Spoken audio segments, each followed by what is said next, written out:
Doc, dear friend, come and take a look at this, won't you? Oh, yes. What do we have here? It appears to be a title wherein the main character is a glove, nothing more. Ah, quite from the Nintendo 64th installation. Indeed, but we must ask ourselves, what does it mean? Is it art? What is the artist trying to say?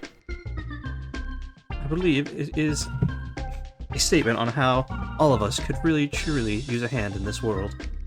Ah, like the banana on the wall. Very good. I think it is just a severed hand. You know, I can see that. He may be right if you look at it at this angle. Or any angle, really, actually, that he mentions it. Good eye, Bomber, good eye. And what say you, bird? I arrive! It's a good thing I'm a ghost owl, or else that drowning incident last time might have killed me. Now here I'm at this night at the museum. Not sponsored, TM. Hold on, wait, you're not one of the displays? No! I'm a spooky ghost owl! Ooh. Oh, sorry, I thought you were... Ghost type? I actually thought you were extinct and they just put you up here. Technically my owl is extinct, but that's a story for another day. That's a different museum. But are you art? No. Well, Pressing if you look at me at a certain scrutinized. angle, I am distinguishedly so. Maybe it's the accent, but I'm inclined to believe you. Maybe. Indubitably, good sir. Yeah, no, this guy's legit. If you were an art piece in a museum, what would your piece be called? As for A me... hooting good time. Hey, Fextravaganza. I was doing a bit. Damn it. I'm the host, Doc. I am the one curating this museum. I don't know if that's the right term I'm looking for, but yeah. I am Fexic, a connoisseur of rare pieces. Bottom, I am just on the museum door here. I'm the spooky ghost haunting the museum. Ooh. It's fucking May by the time this video comes out. Every year is Halloween if you're a ghost type. That's not how... Whatever, fuck it. Happy Cinco de Mayo, people. Hopefully you've seen some of my free-range piñatas out and about. Yeah, well, if you find Sam in it, Sam was supposed to meet us here, and once again, Sam has vanished on us. Again. I think I saw them taking her into the security room. Deal with that later. Something about a jailbreak a couple weeks ago? Someone should probably check all the mummies. Or mummies. I don't know how to spell that. It's okay. I know what you meant. Yes. English is hard, it's okay. English hard. If Sam is to arrive, we'll see Sam later, but for now, we'll go on with that. Or yes, we're in a museum. We were feeling nostalgic. It was fitting. Shut up. We've already introduced ourselves. I've destroyed the intro now at this point, and Sam has nowhere to be seen. So I think this is a good start. And I guess we'll start with me, because I'm the first going first today. Can you tell I'm very tired? I worked very hard on that last video. You did a good job. Could be better. Anyway, let's begin. Let me show you to my favorite exhibit in this museum. Truly a work of art. It is quite peaceful, yet an undertone of evil. I call it Animal Crossing: Wild World.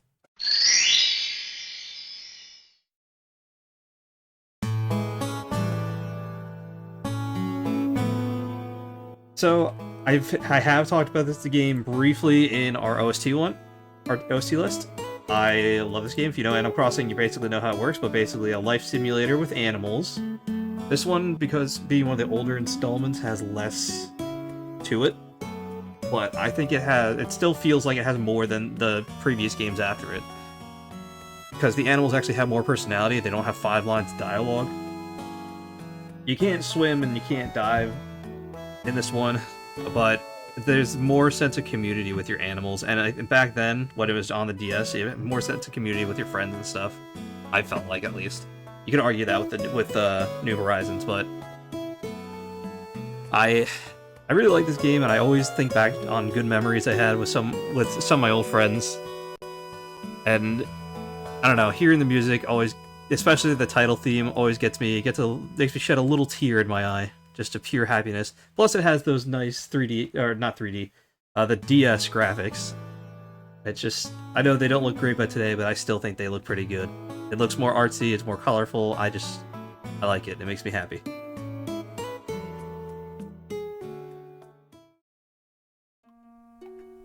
Solid pick. I know the original Animal Crossing had a very similar effect on me. Must admit, I haven't played much Animal Crossing, but I do know Tom Nook. Yeah, my undertone of evil was more for the fact of the villagers are actually mean in this game. It's still my personal favorite, and It's a good pick. yeah, and you know, nostalgia. It doesn't have to be the best. It just has to be my favorite, I guess. That's what I was trying to say. Solid choice, sir. Yes. What year was that game? It released in 2005. Alright, so that's about where I thought. Oh, okay. Yeah, that makes sense. Actually, little story, I never even heard of this game. The only reason I knew about it is because of my friend, your neighbor, who got it first, and told me about Mr. Rossetti telling him that he was going to kill his parents, which clearly not true, because they wouldn't go that far in Animal Crossing, despite how much they bully. Right. Yeah, but the internet wasn't big back then, so you couldn't disprove it. Yep, and I just had to believe him. And you had to go and get insulted by that mole yourself. I did. Never on purpose, though. I either thought I saved or forgot to save. And then I get stuck in endless loops because I didn't understand how to make him forgive me. I've talked enough, so... It's my turn to scare you. And what is scarier than an old video game? Ooh! Ooh! It's time. Let's talk about Grand Theft Auto Vice City.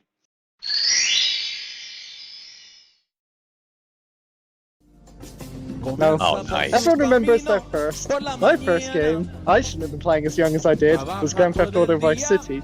I didn't care much for the campaign. I just liked driving, shooting, blowing stuff up, nostalgic music. While everyone else grew up on San Andreas, Vice City was my vibe. It's free play, fun, giving everything that I'll praise another game in this draft down the line for. It's got added chaos of being a GTA game. There's guns, rocket launchers, tanks, and so much more to just go full chaos with. To this day, I can very distinctly remember the cheat codes of this game by my heart. Panzer spawned a tank, 5 tools to weapons, seaways to drive on the water. God, I miss the game cheat codes. Those were the days when you felt like a hacker at the age 8, googling game cheats, writing down on paper to bring to your game. The campaign itself is decent, with protagonist and setting being inspired by the fictional drug lord Tony Montana in the 1983 film Scarface. The game itself takes inspiration from the film, deliver upon its narrative full of crime as befitting of GTA as a franchise. Shout out as well to the music, having a ton of licensed music. I still listen to Wave 103 personally as a Spotify playlist to this day. Nothing much more to say. It's GTA. If you like that kind of game for any reason, you'll like this one.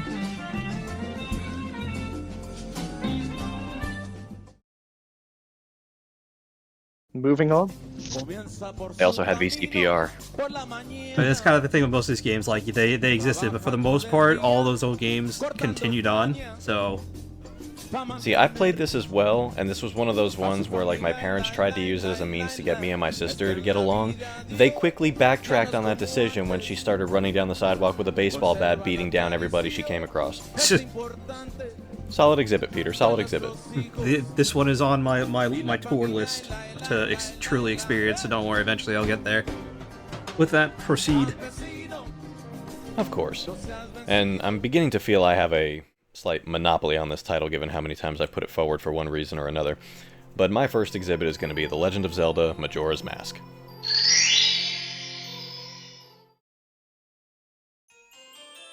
It would be sad if my first RPG didn't make the cut. We all know Moon Game at this point, an instantly recognizable soundtrack, a truly psychotic villain, and a repeating 3-day time limit at whose end we get the ultimate instance of rocks fall, everybody dies. The focal mechanic of this game, as its title may suggest, are masks imbued with various magical or mundane effects. One summons fox spirits. One makes you invisible to some people. One lets you speak to and command the loyalty of frogs like you're a bargain bin Jiraiya. The most effective by far are the ones that transform Link into his various forms. And if you didn't like masks going into this game, you'd certainly have an appreciation for them by the time the credits roll, and in my case, that appreciation carried over into adulthood. I first played this back in 2001, and it was one of those ones that I went back and replayed dozens of times throughout my childhood and adolescence. Even now, I'll fire up the old Wii and do another playthrough of the classic version from the Collector's Edition disc.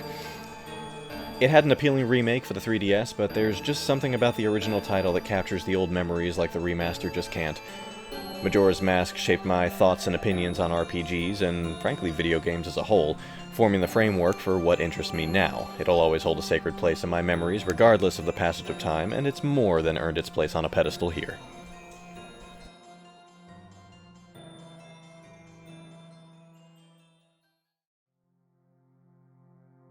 Like Majora's Mask. I mentioned it earlier today elsewhere, but for the Zelda movie, you could adapt like so many great storylines from the games, and Moon Game is certainly one I'd pick personally. Yeah, and this time, unlike last time, where I didn't feel like I could justify picking this one, because I didn't play it until I was a little older, so it was more recent for me. But if I had played this when I was younger, I probably would have put this here for myself. I just want that. Unlike this time, he didn't quite snipe me. Yeah, this was my first RPG, and I believe like the third video game overall that I ever touched. You know, I think my second was Hey You Pikachu, but that's not really relevant here. I have to disappoint again, and I have not played actual Link games at all. Okay. I know a lot about them because I've seen plenty of videos and everyone talks about them, but I have never played them myself. Yeah, despite the many good titles that have come afterwards, this one is still my favorite. I've only played a couple so far, only the first, second, and Majora's Mask, and Link Between Worlds, which I love that game. Well, with that, I yield to Barma. Alright. Oh, look at this painting. It just looks like the painting Cairo Museum at the beginning of Sly 2.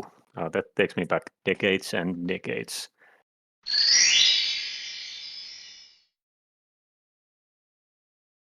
Sly series is a sort of platformer, but in reality it is a stealth action video game made by Sony where you mainly play as Sly, but also as Murray or Bentley after the first game. In the first game you only play as Sly, but we are talking about the second one. Sly is an agile, acrobatic raccoon with golden stick. He whacks people with it or steals things with it. Murray is fat hippo who punches things strongman, and Bentley is a nerd turtle, meaning he's the brains of the group. In later games you have even more characters to play with. Sly 2, it was released in 2004, so it's shortly summarized by you and your gang of thieves hunting for pieces of clockwork after his death in the first game. But you find out that someone was faster at stealing them from the museum they were kept at. Main plot has you hunt these thieves across the globe in different levels, and the gameplay consists of loading into level, scouting area, planning for the heist, and completing the heist. And these also have boss fights in them, most of the time, not every time. It's a simple but not Goo Gaga baby level simple plot to understand. The game looks fairly cartoony and has sound effects to go with it. Part of the reason this game was accessible to young me and my countrymen was its dubbing, because this game actually has full Finnish voice acting, which is pretty rare, honestly, especially these days, so I could actually fully understand what is going on as a child, and it is very high quality dub. Like, it has very natural flow, and the characters don't speak like robots, they actually have a distinct accents and distinct speaking styles. It is one of my favorite parts of this game, definitely. And it is also the reason why the game has sort of cult product status over here. If I recall right, I played this game for the first time in 2005 at a friend's house. I acquired the game shortly after and spent a good amount of time playing it till my PS2 broke. I have a very vivid memory of my PS2 memory card being broken to the point I couldn't save at the final level, and the game always took me to second to last level. I of course just played from that point over and over again for dozen times. Yes, that was pretty much it from Sly 2. Oh yeah, I should mention it's a PlayStation 2 game. Well, it's PlayStation exclusive game because it's made by Sony.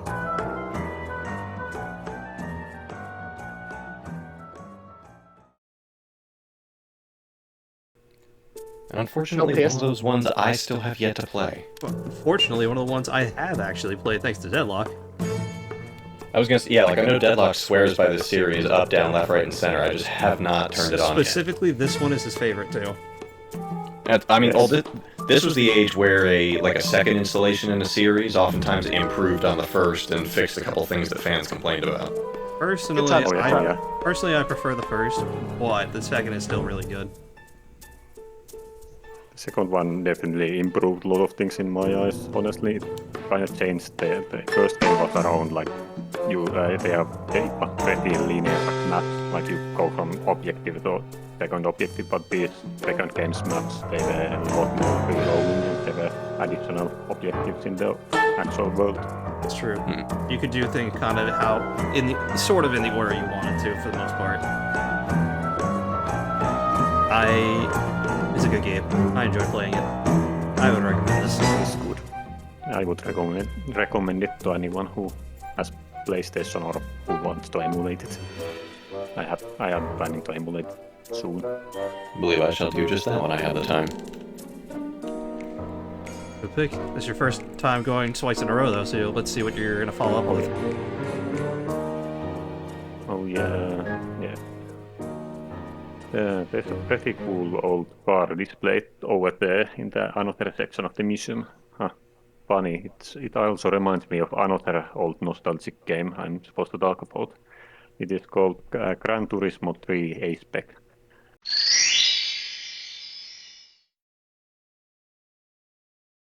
It's a pure driving simulator released on PS2 in 2001 by Sony. You are starting to see a pattern here probably. Aims for realism, but since this is PS2 and 2001 there are janks. But all in all it looks incredible for the time and functions as a driving simulator pretty well. Almost too well actually, because a child me couldn't get too far in it. Like I could not beat its main mode, which is called career mode. I don't actually remember what this mode was officially named, but it's officially known as career, or community knows it as career mode. It also has arcade mode and time trials and split screen options. Career mode, it's the real hardcore experience where you would start from cars like Mini Cooper or Mazda Miata and advance through different car classes, winning races, tournaments for money, all the way to actual racing cars used in 24 hours of Le Mans race. All the cars are real with few exceptions, and even those were cars specifically made for the game by their respective manufacturers, so technically they are concept cars. Not every car manufacturer in existence is in the game, and this includes my favorite car manufacturer very sadly. Gran Turismo 4 has larger variety, for example, and is generally held as the best game of that franchise, but I'm getting sidetracked now. Alright, arcade mode is in this game is just pick from a few select cars and go race and be the best racist. Time trials should be pretty self-explanatory. Yeah, the game is brutally hard, honestly.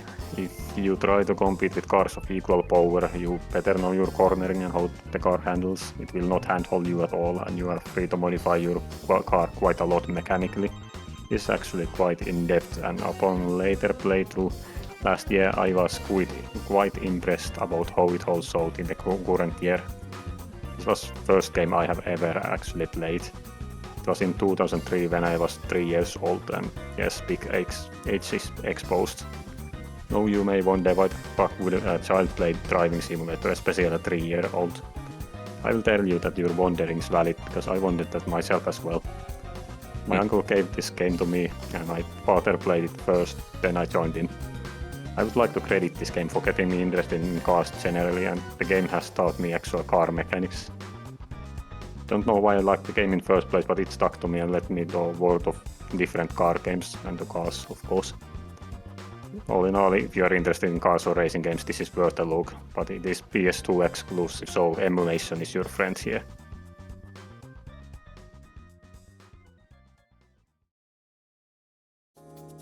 Outside of specific racing-themed videos, which we've only done one so far in Mario Kart, this is the first time anyone's brought up a racing game like this. Yeah, Gran Turismo, I haven't seen 3, I've only poked around with 2 a little bit, but like they handle pretty well. I didn't realize that the manufacturers had concept cars that featured in the game, though. That's extremely cool. Yes, the fourth game actually has official concept cars. The third game, those cars were kind of designed by the companies for that game specifically. So they are technically concept cars. I have to add this one to my playlist, because I don't play racing games unless they get recommended to me for the most part.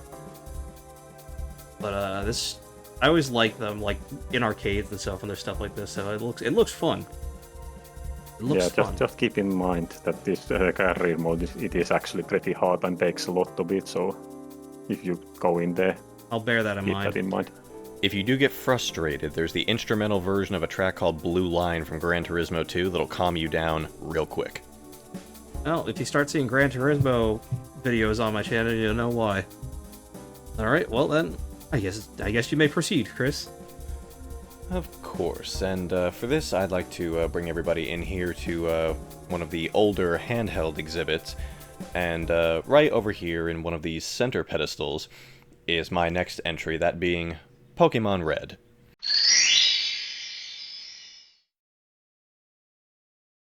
For some of us who play Pokemon, we remember another time. A time where your house had a phone that plugged into the wall, your movies were all on VHS tape, and your Pokemon were all on the Game Boy Color. Red and Blue, or Red and Green as they were known in Japan, kick-started the wildfire that Pokemon has become, and Red was the first one I ever owned. I was a Charmander kid back then, so the OG Firestarter was my very first Pokemon. I didn't have the complete understanding of type matchups when I was 5, though, so the majority of my team were just Pokemon that I thought looked cool and thought would be powerful. All the same, I somehow managed to muscle through to the end of the game, and in the years that followed, completed the Pokédex with the help of some friends, which we physically had to meet up and use a link cable to do back then. Funnily enough, the thing I most fondly remember is the lore surrounding some of the rumors that sprung up about the game. Most of us are familiar with the Missing No glitch, I'm sure. But then there were things like how if you wait a year after the SSN leaves and go back to the dock, there's a truck that you can move with strength to find a Mew, or how if you beat the Pokemon League 1,000 times with a Pikachu in your party, you fight Ash Ketchum in the champion battle instead of your rival. And this was before the internet was really a thing, so we didn't have ways to disprove these rumors, and there were a couple that I tried my hand at investigating. My personal favorite was after the leaks of the concept art for Meryl came out, and rumors started cropping up saying you could find Pika-Blue by various outlandish means in the game. But it was my introduction to Pokemon, and a reminder of a simpler time before it really got big, and while I'm on the fence as to how well it's aged over the years, it doesn't change that it was a very happy and nostalgic part of my childhood.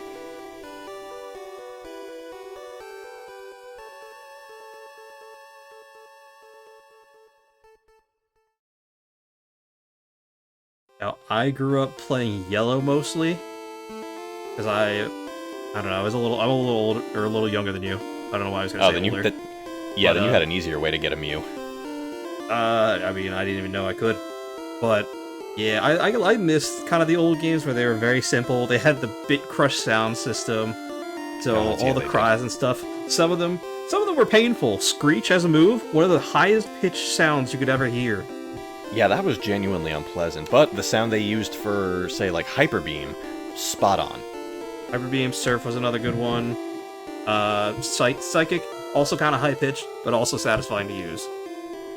The animation they used for Psychic back in the day, it just made you uncomfortable to watch.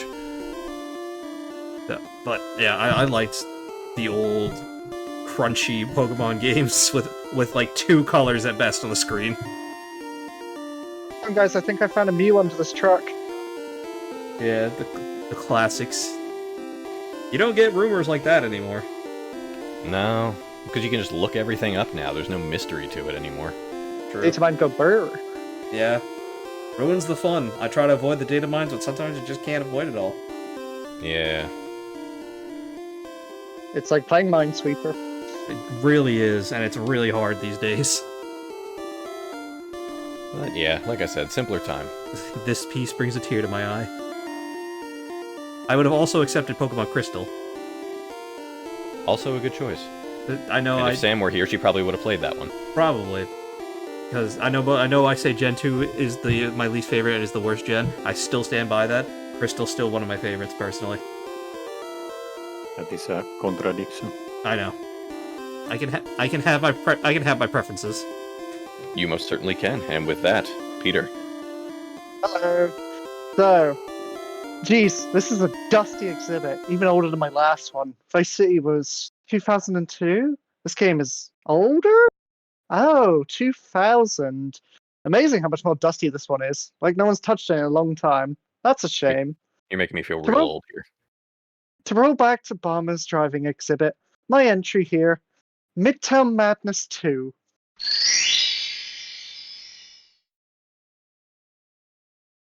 It's a nostalgic incarnate game for me. It's not got a story that I know of, no characters. I don't remember the OST one bit, and yet the gameplay alone was one of those you plug it in and you have fun for hours in my youth games. You drive around in a vast variety of vehicles, there's races, even multiplayer with direct connections. Even these days you can get the game running. A little bit of old Windows jank, but you know, compatibility patches and all that exist. The game has a surprisingly decent variety in its limited driving gameplay core. 2 maps, San Francisco and London, are available, and a general sort of sandbox vibe to the game. You go room in a car with an open world to smash up, make jumps, deal with the cops that never stop chasing you, and more. You can alter cop hostility and pedestrian density along with the traffic as well before you start playing. The game is just fun to drive around in. It doesn't really have a purpose, and that's fine. It's just a game for the sake of being a game, nothing deep, just nostalgic simplicity. As you crash around, your vehicle gets more damage, which is kind of neat detail-wise for back in 2000s. Didn't see that too often for driving games. The game has sort of a good sense of freedom to it. It's always fun for chaotic gameplay. It has a nice bit of customization with vehicle skins, changing like your taxi colors, for example. But more importantly, it actually has a modding community for this niche. So you can even add new vehicles like fire trucks, for example, to be playable. Not much more to say on this one, nothing too deep, just chaos and nostalgia in a bundle. Also, fun fact, the studio behind this game are now known as Rockstar San Diego, responsible in part for GTA 5 and Red Dead Redemption.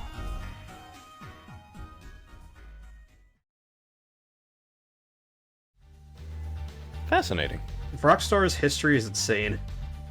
But I'm learning something from between this Gran Turismo and GTA. Clearly, any game involving a car was better back then than they are now. Well, if this video hammers home any point, it's the appreciation of humble beginnings. Yeah. This is my most simple game by far. I say it looks simple, but it's a nostalgic simple where I love those graphics. I'm looking at these images and I'm like, this makes me happy. This was one of my first like video games, so.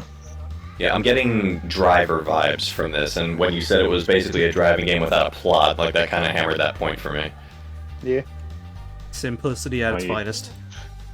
I assume this was more arcade racing game or driving game, right? I owned it on PC. It came in like one of those little like old school plastic CD cases. You know, the ones. Oh yeah, I have a whole briefcase of PC CDs. It was like the kind of thing you'd see like attached to like an old gaming magazine kind of game. Okay. So I meant with the arcade, I meant the car physics like were more arcadey, like not that real. Yeah, it wasn't like, it's not like super like deep or anything. It's just very basic chaos engine kind of thing. It's just, you know, you go about, you do stuff, very basic, but it's fun for what it was back then. Yeah, I understand. Those kind of games were fun. Solid choice. Indeed. And where did that bring you? Back to me. I'm kind of sticking around to where Animal Crossing was, although I think this came out a little bit earlier. I don't quite remember. Guess we'll check Google later. But I'm gonna sort of follow suit after Chris. Don't worry, I'll get a racing game down the line. There's one Pokemon game that I just feel like no other game has quite got the magic of. Well, except the sequel, which I'm talking about. Pokemon XD Gale of Darkness.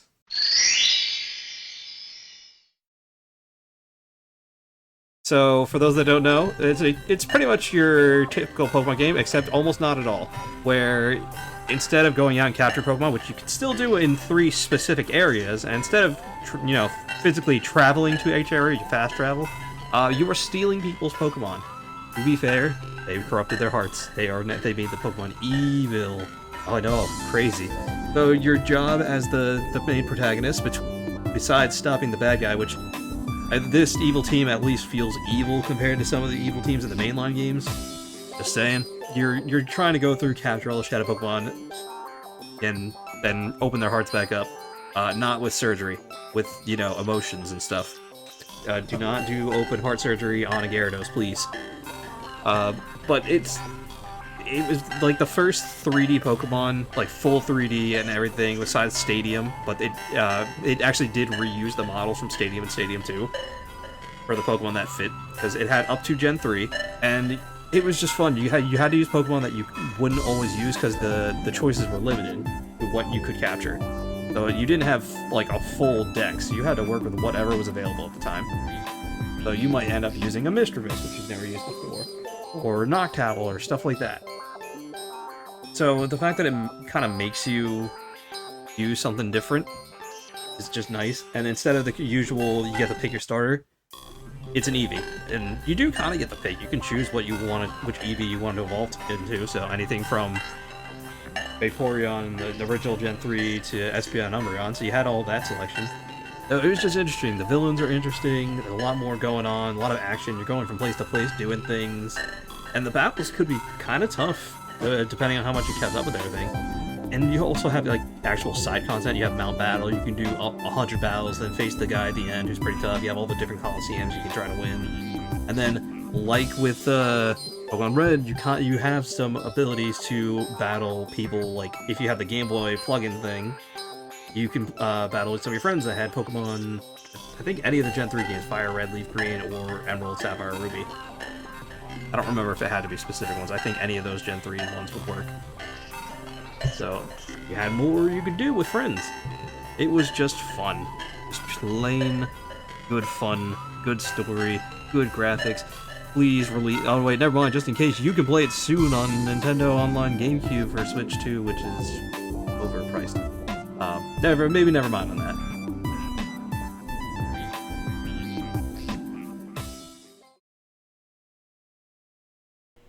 Yeah, I didn't realize at the time that you could, like, go and re-challenge the final boss when I first played through this game, and I spent, like, an hour and a half and, like, 3 stacks of Ultra Balls catching all 6 of the Shadow Pokemon on his team. I think I did the same. Yeah, like, you huck the Master Ball at the main one before the fight, and then the actual fight breaks out, and you're like, shit, no, these are actually good Pokemon, I don't want to lose these. And I went and just captured his entire team instead of defeating them. I still want them to change Lugia's shiny in the actual main games into Shadow Lugia. That'd be so awesome. Shadow Lugia would be cool. Like, I'm cool. Very cool. I'm very cool with Breast Cancer Awareness Lugia, but Shadow Lugia would be so sweet. Pokemon do what I said to do. Mario Kart listened to me and they gave me the free roam mode. Now Pokemon listen to me and add a mode that lets us change the color scheme of our Pokemon entirely. There we go. Just go in and start just screw with the genome like we're playing Jurassic World Evolution. Listen, if I got Mario Kart to listen, I can get Pokemon to listen. Well, with that, continuing on. At this point, this is where I kind of was like, I don't know what games I'm nostalgic for, because there's a lot I am, but like I'm not in the mood for them right now, if that makes any sense. Like, so I have 2 choices here. Are we feeling like the good path or the evil path? Evil. Evil. Damn, not here. We're going with Shadow the Hedgehog.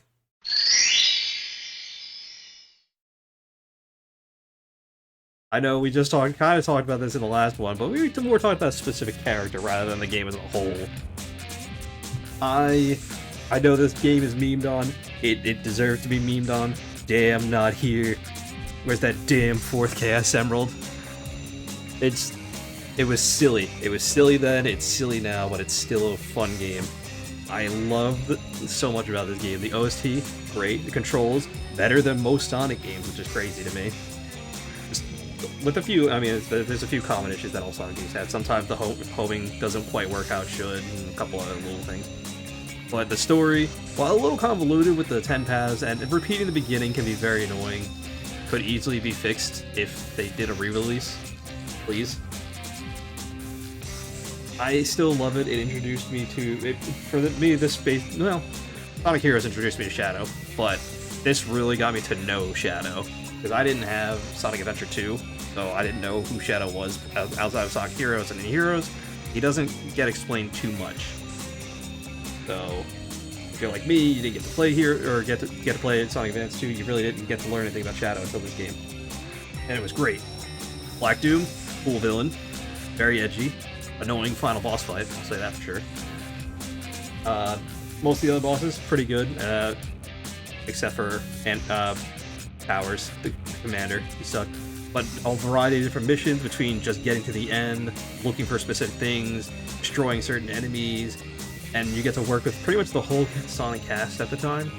So, of course, Sonic, Knuckles, Tails, you got Rouge, Vector. Find the computer room.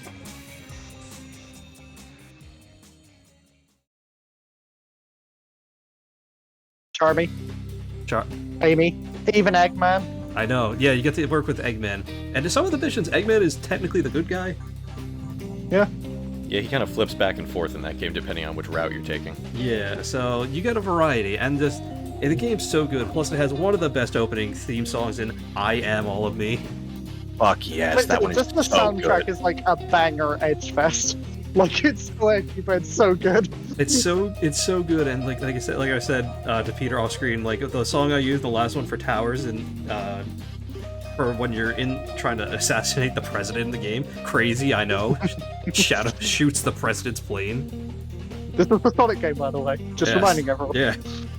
Yeah, they tried to earn that T rating really hard. Damn. Exactly.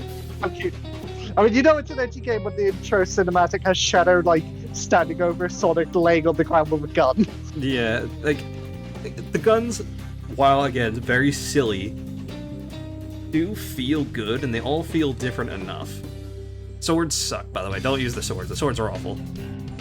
You got, like, the alien varieties of weapons, too, and vehicles, and, like, that frickin' bike is awesome. Plus the special weapons you unlock for getting different campaign endings, because they're all different routes. So technically, you have like what is it? It's like it's a crazy amount of combinations. I don't remember how many like endings technically there are. Like over 100. Well, each final mission had 2 different ways that the mission could end, and triggering like a different ending if you do it. And then there's various paths, like depending on which path you take to get to that final mission in the first place. So yeah, there were a shit ton of them. Yeah. So again, replaying a lot, especially that first mission all the time, very annoying. I will not disagree with that. But just overall, fun game, worth it. You are late, Shadow. From now on, my eye shall follow and observe you for me. Well, that being said, Shadow the Hedgehog. It was either this or Sonic Heroes, and you guys chose Shadow the Hedgehog. Damn, not here. Damn, here. Where's that damn third entry? Well, oh boy, if you asked for it. This exhibit, it's shining. It's newer than the others I've uncovered. In fact, one might say I've examined it a few times recently. Very recently. Star Wars The Old Republic, or for short, SWTOR.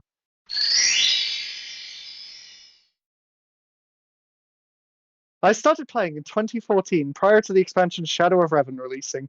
I played the game for many years, then quit, then got hit by nostalgia and came back. It's technically KOTOR free in the sense that it's a soft sequel to Knights of the Old Republic 2, so discovering the game after many years was a magical sense of a childhood favourite of mine, having this grand scale MMORPG sequel. KOTOR has so much to talk about, but I'll start as all good RPGs should, with the companions. The game, like all good RPGs, has a wide array of companions and characters alike.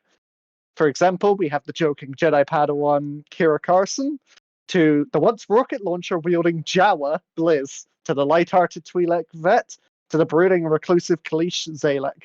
The game truly makes use of its variety of characters made possible by Star Wars, with various species to character variety. There's something for everyone in this game. Betrayal, romance, and more await. The game consists of 8 main class stories in its core campaign, divided into 2 factions, the Sith Empire and the Galactic Republic, with classes having mirrors on both sides. Jedi Knight to Sith Warrior, Jedi Consort to Sith Inquisitor, Smuggler to Imperial Agent, Trooper to Bounty Hunter. The game, inherently at base, has 50 levels of story content ignoring expansions, each with unique storylines, sets of companions, and NPCs alike. All classes allow for dark side and light side paths, adding to more variety on top of the existing choice-based storylines, giving a ton of variety and replayability. SWTOR has a strong legacy tie to its precursors in KOTOR and KOTOR 2, even having a whole expansion based around Revan himself, Shadow of Revan. But the game has its own setting as well, taking place post the first 2 games, but prior to the movies, giving its own distinct style and atmosphere in the Star Wars brand. The lore and world building are immense, as expected of Bioware back then. The music's on point with epic tracks, some of my favourite being Shadow of Revan's theme, and Knights of the Fallen Empire's Valkorian's theme. But there's way too many for mention, so let's move on. Give the soundtrack a listen, though. The game has so many expansions, as mentioned. Shadow of Revan further delves into the character of Revan from the KOTOR games, giving a strong perspective into his character and continuing his impact into the Old Republic. But more importantly to myself and Barma is the Knights of the Fallen Empire expansion, starting the Zakul storyline, introducing an entirely new perspective on the Force through the Zakul Knights and the other sub-factions, bringing fascinating new world building, factions, individuals, and perspectives to the Star Wars universe.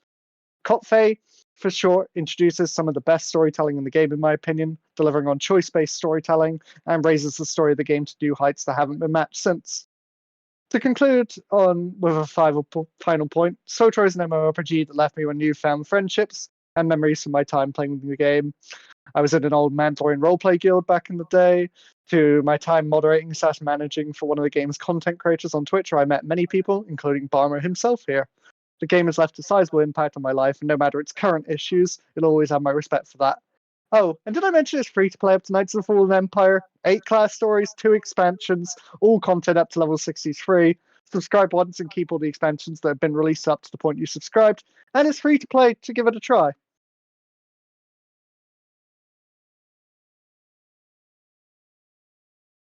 I will say cope as well. Because you won't stop. We cannot stop them, Doc. I know we can't. Actually, I can. I can just make him not allowed to participate. Remember, Bomber, they can't beat us if we stand together. I very well can. Indeed. Oh gods, they're multiplying like space rabbits. Join the dark side. I have to say here that I disagree with Burp's take on nostalgic.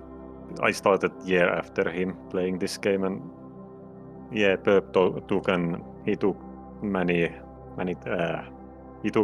breaks out of the game many times, but while I didn't really. But I just don't see it how it is still nostalgic to him. But well, it is his view, I guess. Those of you in the comments can debate on whether the Shikata is nostalgic or not. It's 2014. Just saying. Yeah, it do be 11 years. You do be old. Yeah. And heard so much about this game, I feel like I've played it entirely 3 times. Go play it already. Noob. Go play. Free to play. You haven't got anything to lose. Chris, please get me away from the brain rot. Yeah, I'm going to take this to a different part of the museum before they call security on us. And we're going to go into the PS1 section, and we're going to blow some of the dust off of Dino Crisis 2.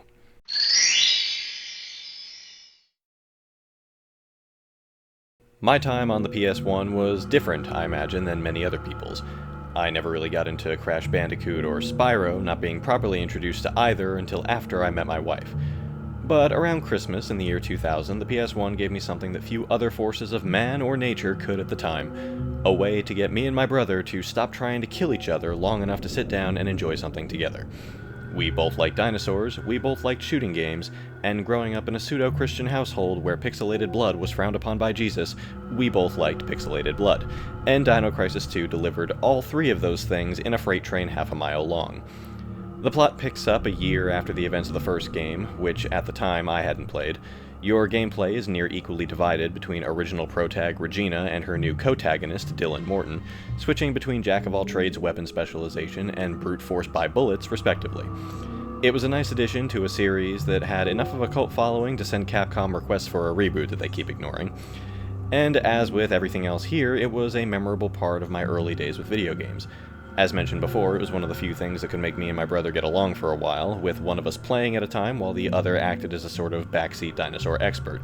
We'd swap out whenever one of us died, which, given the 2-year age gap, meant I was playing more frequently, but it was still fun, and it's an experience that both of us fondly look back on as adults.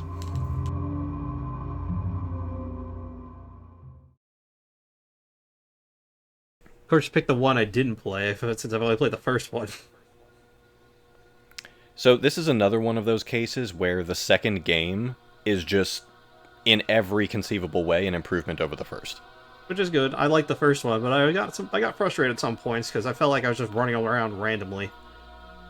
Yeah, 2 is a little more linear in the way the levels are set up. Like, yes, there is still, like, in the later game, there's a bit of a free roamy aspect to it if you want to, like, take a step back and go and just kind of search things for any items you may have missed. But the story is straightforward. The protagonists genuinely feel different because the weapons that each brings to the table is slightly different. And the story is a lot more action-based, whereas the original Dino Crisis was more survival horror. This is decidedly more arcade shooter.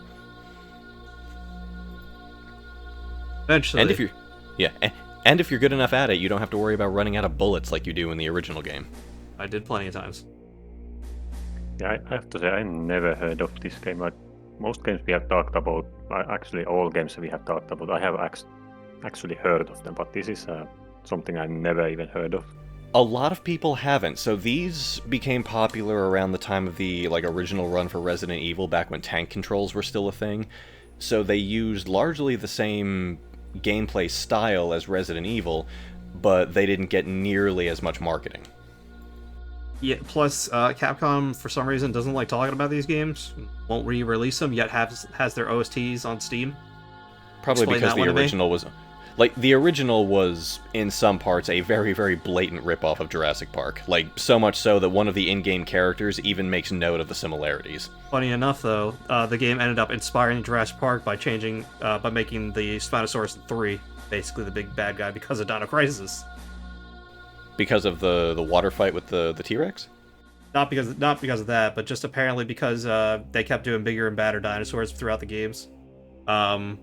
It inspired Jurassic Park to make the Spinosaurus, or it is rumored to have made the Spinosaurus the big bad, even though realistically, and science says that there's no fucking way.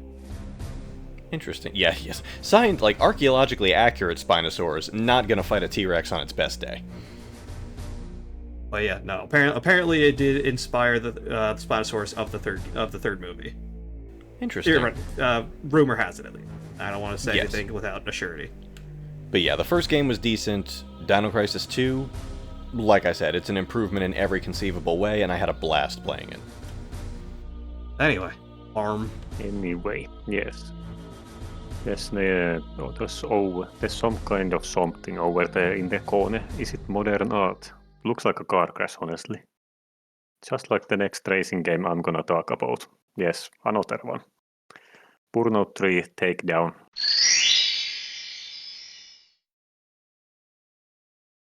Made by Criterion Games, owned by EA, and published in 2004. This is simply a game where your goal is to win the races and take down your fellow racers. Or did I mention this?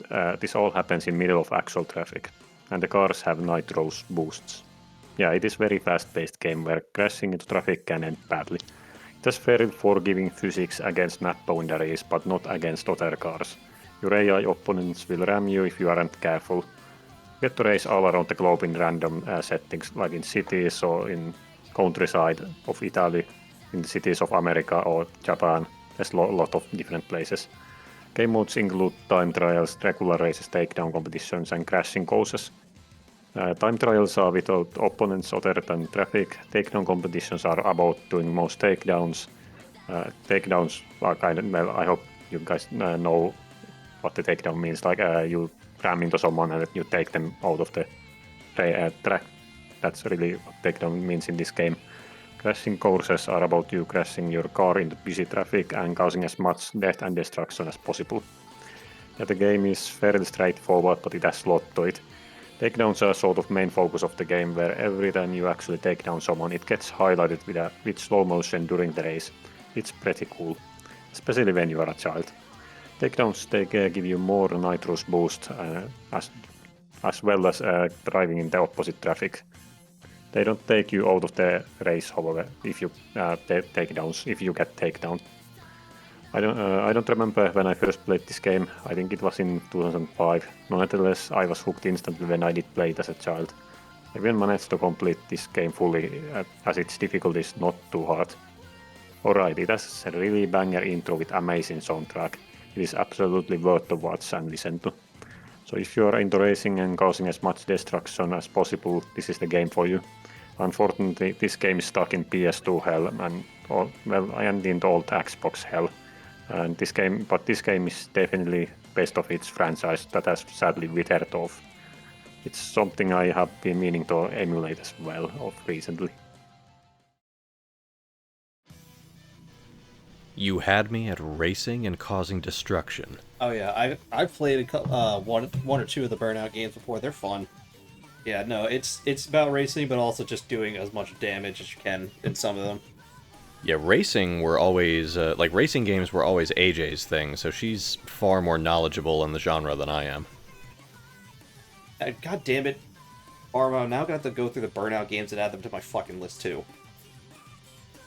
Yes, if, two specific Burnout games that are good ones are the Takedown and Burnout Revenge. I don't remember if there was a number to it, but you will find it just with the Revenge. But those are the good ones. Yeah, I will. I think Burnout Paradise is the one I played. I think it was on the 360. Yeah, that is the last of the franchise and sadly the worst. I remember liking it for the little bit that I played. It's not bad, but it's just the worst of this franchise in my opinion. Yeah, it has just died after that. Racing games are a specific genre where I'm not usually in the mood to play them, but when I play them, I have usually a better time, probably because I don't play them that often, aside from Mario Kart, but that's more of a kart racer than a regular racer. It is a kart racer. So, it's a totally different feel, really, where Burnout and Gran Turismo feels like they're more skill-based, rather than skill plus luck. Yeah, for me, it boils down to the feeling of accomplishment because I'm usually a bigger fan of local multiplayer, and when I play racing games on local multiplayer, the only person I have here to play with is a pain because she consistently kicks my ass. As it feels to be the little brother. In that regard, it's okay because there are other ones where I'm better than her. Still, they're good. They're good fun. Moving on to my next choice. This time it is not an actual racing game. It is a Spore.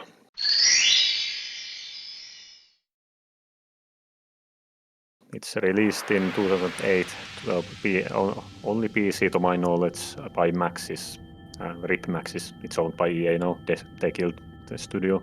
It is an evolution simulation game with strategy and sandbox aspects to it. It is the newest game on my own list, but nonetheless it's nostalgic to me. Your purpose in this game is to play as God and create your own creature and to evolve it from a simple cell all the way to the galactic civilization. It is very goofy in nature and it is simplified enough to be understandable for children, which meant that I was able to play it. Spent a lot of time as a kid playing this game, just exploring around. The stages in this game are the following: cell stage, creature stage, tribal stage, civilization stage, and space stage. Each are pretty self-explanatory. Game initially was supposed to have more, but they were cut sadly. Your planet of choice is your playground until you get to the space stage. You win the game by reaching middle of the galaxy, and after that the whole galaxy is your sandbox to roam, modify planets, make friends, or murder other nations. Death is permanent and will revert you back to your previous save, the exception being cell and space stages. This was a source of frustration to young me, as I had sometimes hour or two of game time wiped by something ridiculous because I forgot to save. You also have creature building and vehicle designers in the game to design the wackiest things possible. For creatures and vehicles, most parts add some element of ability or power to your arsenal or modify your stats. You can choose through this if your creature is a carnivore, herbivore, or omnivore, for example. You can also share your ridiculous designs to others in the online function called Sporepedia. And there's the option to have it on automatically in your playthrough, meaning your planets, so it will pick randomly uploaded monsters to your world. This can lead to some interesting and inappropriate cases. I have had my share of fun with these. There's something central to the whole game's lore and gameplay though, the Crocs Empire. This empire of ancient cyborgs who inhabit inhabitable planets near the galactic core. They have around 1,000 star systems, and yes, the Spore Galaxy is absolutely huge. They are by default hostile to everyone and launch raids. They can however be made ally, although this process is very difficult and will make the rest of the galaxy hate you. Part of this process is committing war crimes which the Crocs do like. Crocs have lore tidbits of them all around in almost every stage of the game, and every nation in the space stage knows of them. You can also try to destroy the crocs, but good luck with that. Takes hundreds of hours. There's some people who have done that and posted their footage on YouTube, and it is impressive to say the least. Should mention that our whole Spore Galaxy and all your saves are connected, so you can visit your other saved game planets but not attack them. You can interact with them in any other way, but you cannot be hostile to them. You can even find our own solar system from the galaxy and blow it up if you like. There's an actual achievement for that. Play this game semi-actively still. It has a ton of replayability when you know the right tricks. You can make some very interesting scenarios for your own planets. My personal favorite game on this civilization stage, as it is a very strategic game-like. I also love the creature stage where you just explore the planet on foot as this small creature of yours. Game is available on Steam. Still, I don't remember the exact price, but it's pretty cheap, and I would recommend it to anyone. I actually own this one on Steam. I just haven't gotten around to it because I want to stream this one because it's going to be very silly. And Chris knows I love making monstrosities. Gods, yes you do. Check out our Amazing Island play. I played a little bit of the Steam version, but my actual nostalgia for Spore comes from Spore Creatures for the DS. I forgot about that. I forgot that was a thing. Oh yeah, that's a title, yeah. It was a thing. It's a silly game that you can just kind of relax and just goof around with. There's also some really cool creature creations, like you see like people making like Daleks from Doctor Who or whatever. There's some really creative stuff out there if you look it up on the internet. Oh yeah. It's neat. No, there's definitely everything possible that people have created.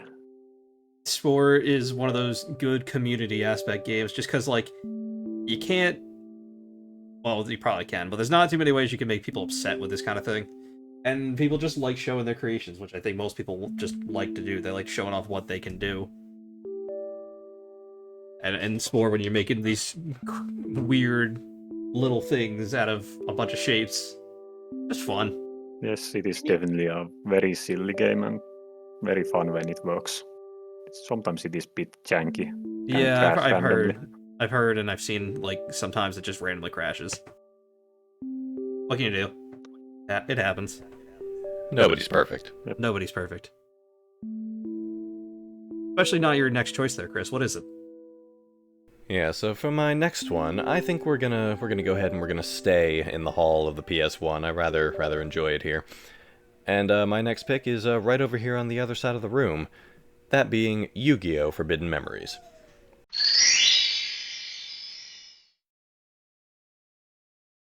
I was middling at the trading card game, but I was damn good at this game. In 3rd and 4th grade, when the Yu-Gi-Oh! Scene was finding itself, those of us with PS1s in my class had this title. The rules were a twist on the Duelist Kingdom style, with the highest attack score prevailing, but with a unique fusion mechanic and a Guardian Star system where certain monsters could gain potential buffs against others. It had a bit of a learning curve, but once you got there, it was fairly quick and intuitive. The big trait about Forbidden Memories is the means by which you obtain new cards. Every NPC enemy has a list of things they can give out when you win, with a percentage for each based on how well you did in the duel. Rare and stronger cards require you to close the deal quicker and with more of your own life points remaining, so you had to adapt and learn the system if you wanted to improve. Of course, you could play the best Yu-Gi-Oh! Of your life and still be royally shit on by RNGesus, as Doc was constantly getting weather control from the Meadow Mage. But when you finally got one of those recognizable names that you knew was powerful, the rush of endorphins was unmistakable. I dedicated a bit more time to it than most of my friends at the time when they found it a little too difficult, and eventually got a bunch of powerful cards that I duplicated via an old memory card exploit. Through that, I was actually able to get a lot of them back into the game by trading them my extras that they weren't able to get themselves. None of us at the time knew that Meadow Mage was the golden snitch to all the best monster cards in the game. Again, internet didn't really exist. And if I didn't get lucky and nab a Dark Magician the first time I beat him with a high enough rank, I might have never figured it out either. But it was a very fun game and a cornerstone that I spent a lot of hours on in my childhood.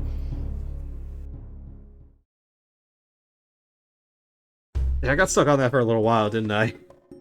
Yeah, you were grinding out those cards for Meadow Mage a lot. Like, I think, like, you fired back up the video one of those times, and I think you had beaten him like another 50 or 60 times. Yeah, I was not getting lucky with my pulls. But in the end, I beat the final boss with No problem. The fact that you beat that entire gauntlet on your first try continues to irritate me. The trend I continue with, I did the same thing in the Simpsons Hit and Run. Did the hardest mission in one shot, not knowing it was the hardest mission. Yeah, you got so fucking lucky that nobody played Blue Eyes Ultimate against you. But it is a fun game. It is different from the normal Yu-Gi-Oh style, which most of the old handhelds are. Well, it's not even handheld, but most of the older Yu-Gi-Oh games when they're actually creative. But I recommend it. I recommend you play it if you like Yu-Gi-Oh, especially if you like older Yu-Gi-Oh. Solid game, very solid. That is how discs work. Then with that, I'm gonna take the virtual tour headset and I'm gonna toss it back to Peter. Oh no, I don't know how technology works. How does this work? Oh no, quick, a better old reliable technology. Okay. Hit the button that looks like a triangle pointing to the right. Oh god. Triangle. I don't know what those look like. This is a skull and crossbones. I'll click that. Oh god, what's this? This older exhibit. It's glowing. I need to dust this one off from the display shelf. I've not touched it in a long time. Preserved for eternity in nostalgic light. It's Rayman 2.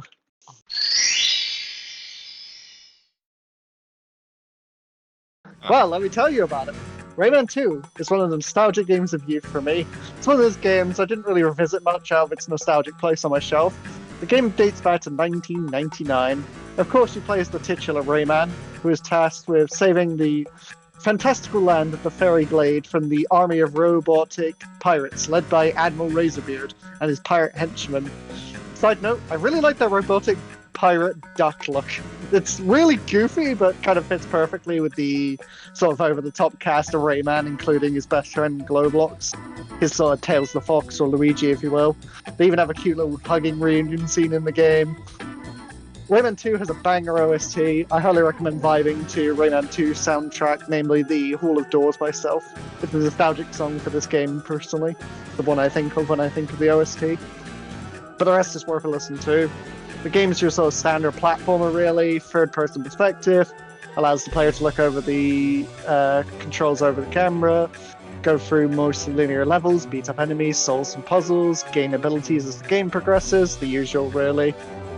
Plot-wise, Rayman 2 takes place, as mentioned, in the Glade of Dreams. The plot revolves around the invasion and occupation by an armada of interstellar robo-pirates, led by Admiral Razorbeard.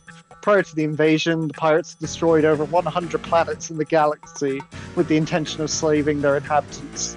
Upon the invasion of the Glade, the robo-pirates were battled against by Rayman, Globlox, and other allies. After some battles, Rayman captured occurs, which allows, after the explosion of the world's core, Lee the Fairy telepathically communicates with Rayman, explaining the consequence of the damage, with the core shattered into 1,000 yellow lumps and the capture of many fighters. Rayman's powers are also lost due to the destruction of the planet, where he gains his power, and he finds himself captured by the robo-pirates. Globlox 3 is trying to find Lee at Rayman's request, and Rayman is taken prisoner by the pirates. You'll soon find yourself freed, however, but you'll be separated from your allies once again. It's up to Rayman to get his powers back to stop the pirates and free your allies. The game overall is just kind of a good vibe. It's got a good atmosphere to it and just sort of a warm, nostalgic feeling for me. You know, I don't go back and play it much. Just think about it, takes me back to my youth in a way. So yeah, Rayman 2, remaster/remake when Ubisoft? Yeah, whenever I hear this game talked about, it is often described as the best of the Rayman games out of all of them, which even with the new ones that are pretty good, I can tell you, It's my favorite. probably better than the first one. The first one was hard. Yeah, I didn't enjoy the first one very much, but I love to. Was this one in the Wii console? Maybe. I mean, I played it on PC. It was on a bunch of consoles. It was on PS2. I think there was a PS1 version. It was on Dreamcast. It had Game Boy. I think it had a Game Boy Advanced version of it. I don't remember. And I will roll call for you. It is Nintendo 64, Windows, Dreamcast, PlayStation, PlayStation 2, Game Boy Color, the Nintendo DS, iOS, and the 3DS. Yeah, this game did get ported a lot. Yeah.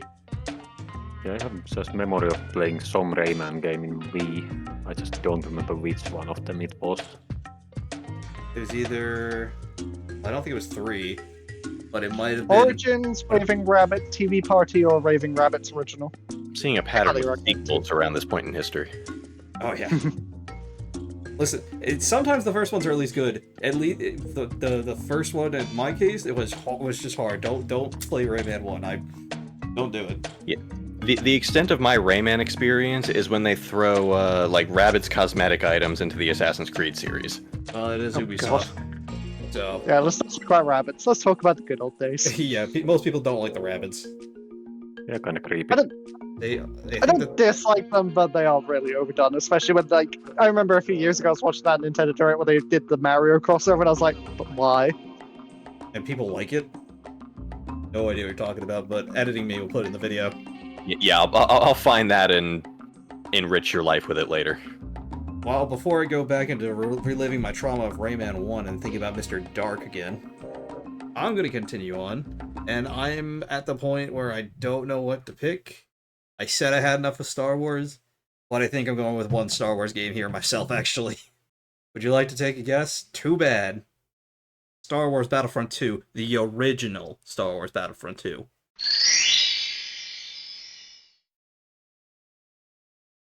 One of the few Star Wars games that I have played, one of the only ones that are not Lego that I have played.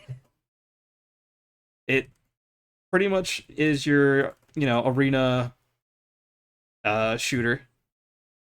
You play between 4 different teams. You have the Empire, the Republic, then you have the CIS, and the Rebels. I think those are the 4 factions, and it's based off the first trilogy, the second trilogy. So whatever fits based on the condition.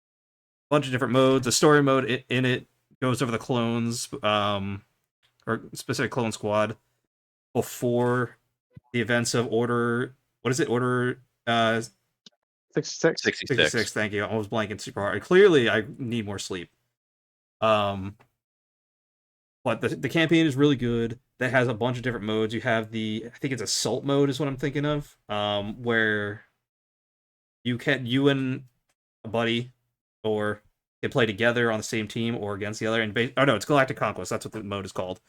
And you can go through and conquer the planet. The goal is to kind of take over every planet and destroy the enemy's base, which is their ship. The ship can respawn. You can destroy the ship beforehand, but it can respawn as long as they have at least one of the planet. It's just a fun mode that kills quite a few hours for you.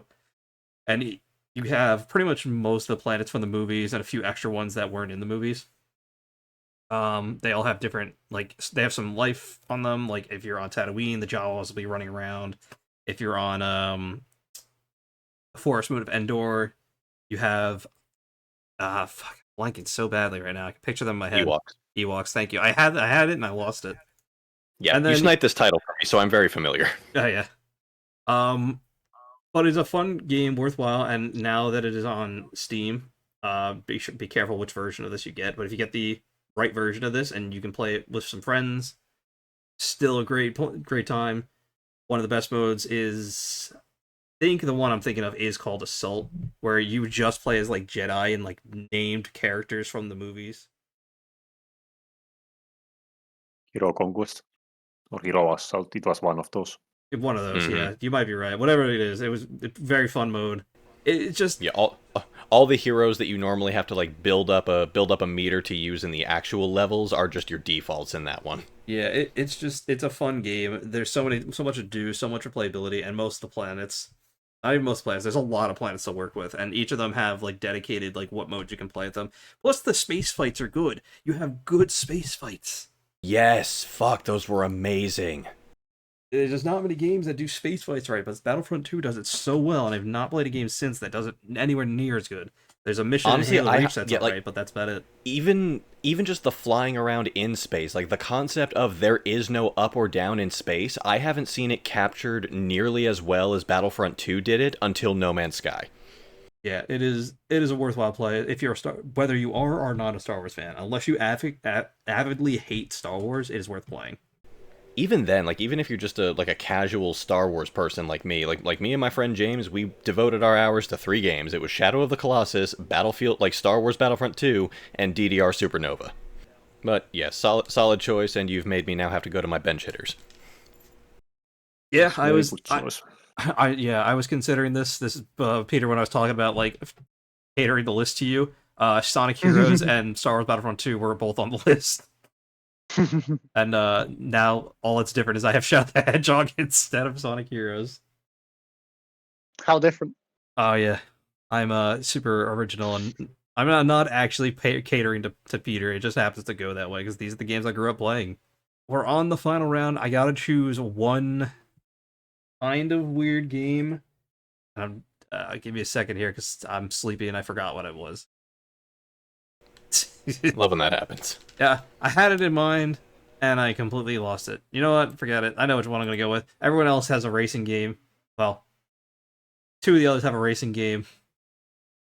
I'm gonna go with one. Good old Kirby Air Ride. It was either this or 64, and I love them both. You know what? No, I changed my mind. Go with 64.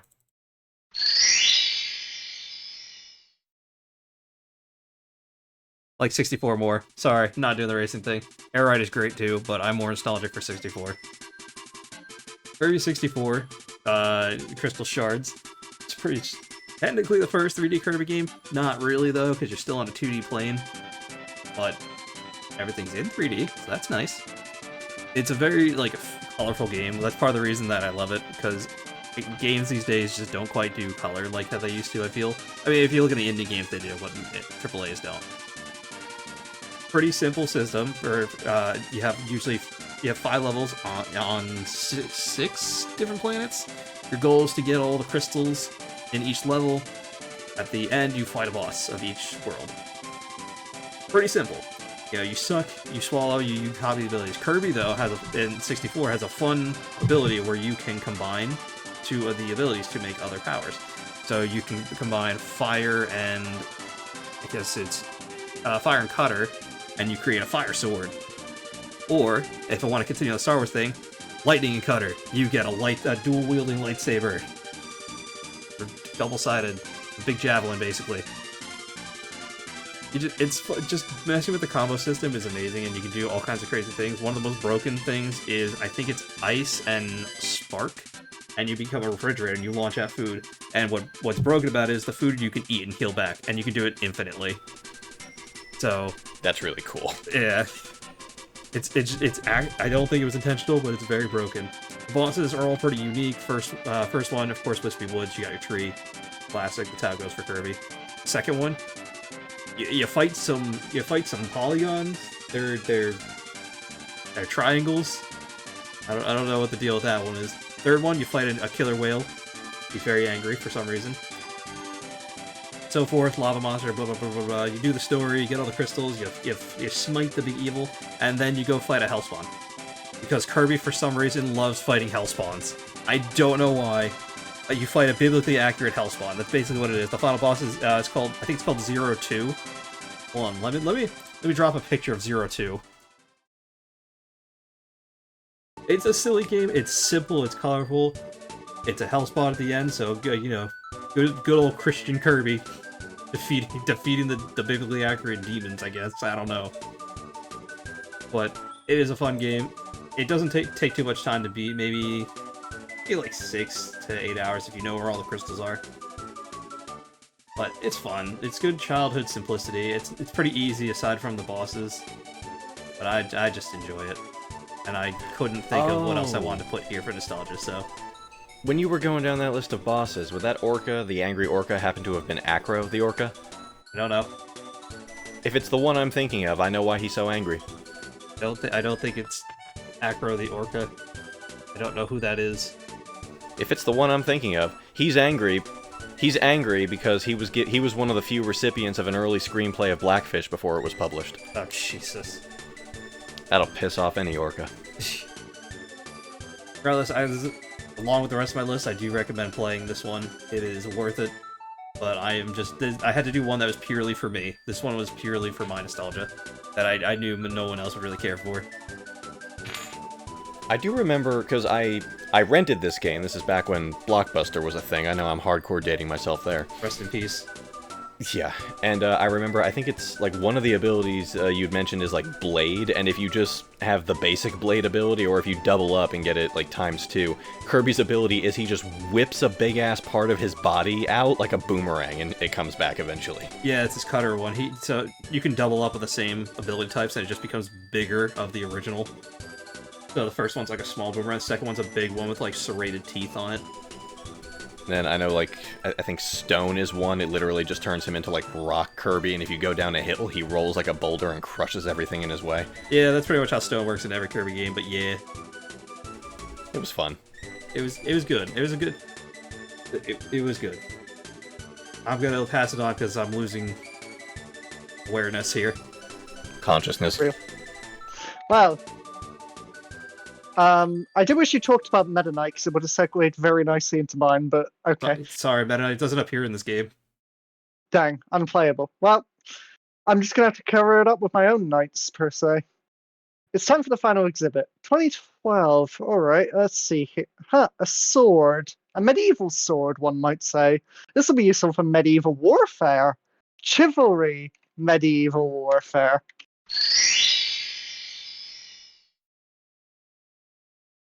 Every medieval warfare can be summed up as a simple combat sim. Combat's core focus of the gameplay delivers upon that premise masterfully, having a combat system that involves various attacks from ranged to defensive to melee, smoke bombs and more to add variety. The game has a wide variety of weaponry, from crossbows to axes, very befitting of the medieval setting of the game, but beyond that, the game has a dismemberment system, allowing your enemy to feel the impact of your attacks. Beheading your foes is always fulfilling, slicing an arm and a leg too. Heavy weapons have weight, and your character's stamina befitting a fighting simulator. There's a playstyle for anyone, really. The game is decently well balanced, feeling surprisingly, given how much gameplay variety it has.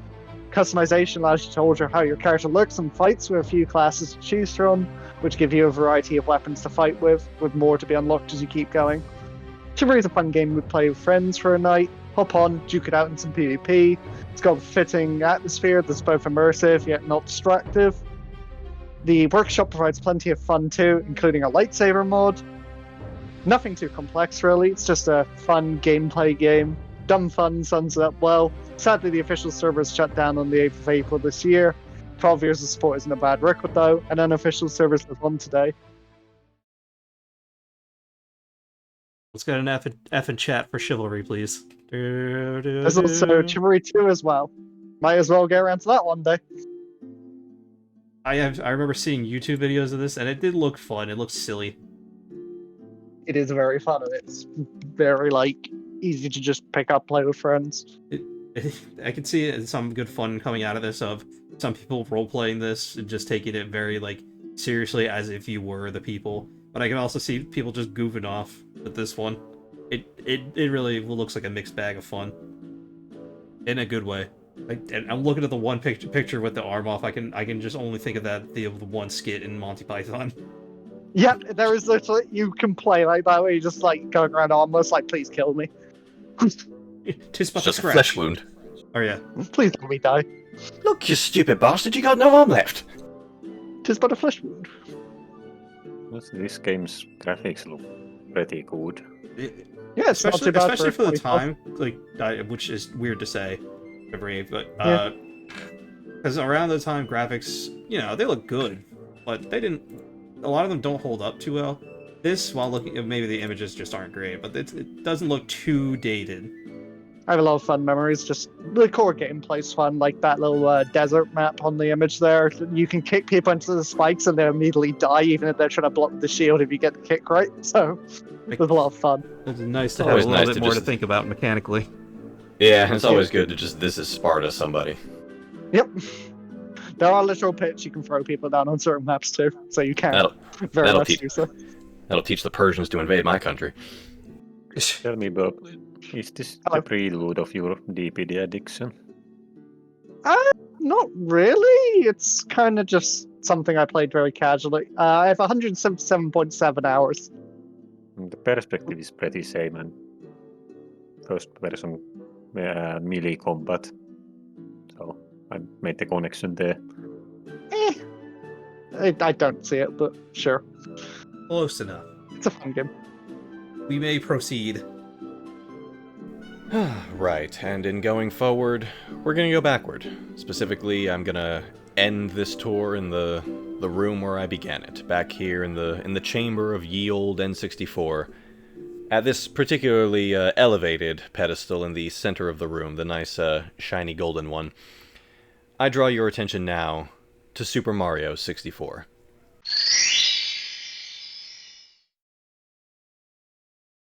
The Primo, the OG, my very first video game. I was 5 years old when this game came out, and my parents went and got it along with a Nintendo 64 as a way to keep their 3 kids occupied in the colder months when we couldn't go outside. And when I first held that controller, when I first experienced this game, I had no clue what the fuck I was doing. I was 5, and the N64 notoriously had a controller that looked like it was designed to be wielded by a race of mutant spider people. But my dad played, and I had a blast watching him and trying to help him, not a video game aficionado himself, navigate through Peach's castle. It took us about an hour to beat the Bob-omb King because neither of us read the dialogue about just throwing him on the ground on top of the mountain, and my dad kept trying to throw him off the mountain. It was the most fun a young me had while doing something in the completely wrong way, and it forever shaped the way I looked at video games and the effect they had on my life. I would eventually take to the game solo when I was a little older and beat it in its entirety. I remember being enamored by the soundtrack, the graphics, and the overall experience. It shaped my future in ways that a younger me could never have expected. Every relationship, friend or otherwise, that I've made from that point onward shaped my life, and pretty much all of it can be traced back to this title that started my love for video games. How much that needs to be said that hasn't already been said about Mario 64 before, although we haven't talked about this game at all, I don't think, on my channel, besides my actual playthrough of it. Mm-hmm. That was some years ago. Yeah, solid game, and again, first video game Fexic ever took up. There was a specific reason I did not pick this game, and that's because Peter's here. Oh, what does Peter have a raging hate on for this game? For Mario, No, just specifically. Mario in general. Ah. Otherwise, I would have picked this one, but I want to win. But well, conveniently, we're playing King of Nostalgic Games, not King of Pleasing Peter. Fair, That's true. what you think. But first we gotta. I told you that this a while ago. There is that multiplayer mode that people have set up for this, which also works for ROM hacks. So we could do some videos of that at some point. But I'm game. I really do love Mario 64. It's one of my favorite games. It's very satisfying to complete, but you don't have to when you get older and you know how fast you can really move in this game. It's so worth it, though. Yeah. It's just always a good time, unless you're a killjoy like Peter. Yeah, but again, when your age is in the single digits and you're just aimlessly wandering around the game, like discovering everything that they crammed into it, it's just, frankly, a blissful experience. There's very little other words I can use to describe it than that. Trying to catch a bunny, you end up going into a wall and finding a level out of it. Exactly. It really is. And plus, I love how colorful the game was back then. It still is. Just so colorful. Good times. Good times. Barbara, finish us off. Yes, okay, since the tour officially ended on the last guy, I don't have any gimmicks or excuses to bring this up, so here is my last choice of nostalgic game, Pokemon Pearl.